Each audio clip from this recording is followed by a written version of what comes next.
एक है सरिया ते पढ़ाई लिखाई ना करबे मर्दे, दिन भर गांव के लोग फोन के संगे घूमत रहता रे। बाबूजी करेक्टर पर दाग मत लगाई, अभी देवघर जाए वरदान मांग के आई। ठीक है बा जो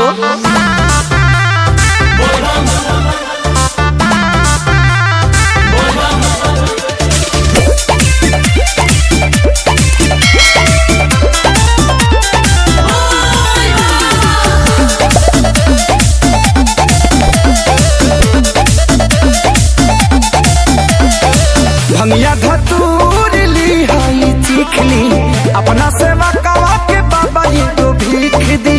बाबा मजबूरी बुझना तो बाप बड़ा मारी। भंगिया धतूर ली हई चिखली, अपना सेवा कवा के बाबा ये तो भीख दी। हे भोले बाबा वरदान मांगती।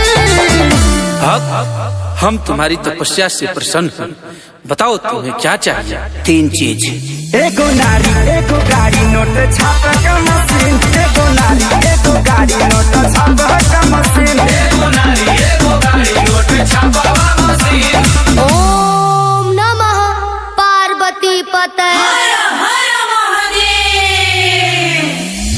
हे गौरा मैया तोहर पहरतनी पैया, हमहु बर मांगतनी दिन।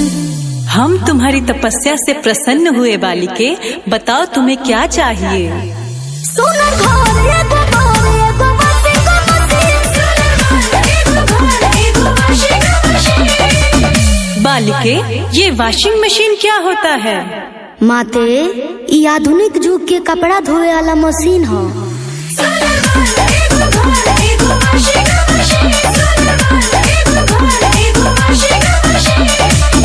बाबा सब तो दे देनी, अभी सोचा तनी मलबा कहीं खपा दी।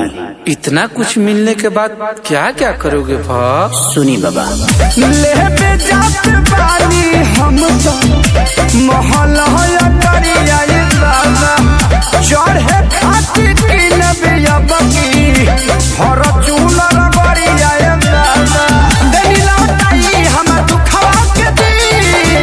बालक तुम लालची हो क्या। बाकी लोग हरिचंद्र थोड़ी आइल बा, छोड़ी अब हमके दोसर बर देती हटाई। क्या अमर पाली जैसन साली होखे मौगी के बहिन, अमर पाली जैसन साली होखे मौगी के बहिन, अमर पाली जैसन साली होखे मौगी के बहिन। क्या गौरा माँ, इस पगले को महादेव सब कुछ दे दिए और आप हैं कि मेरे पे ध्यान नहीं दे रही हैं। बालिके तुम्हें सब कुछ मिलेगा, बताओ तो सही।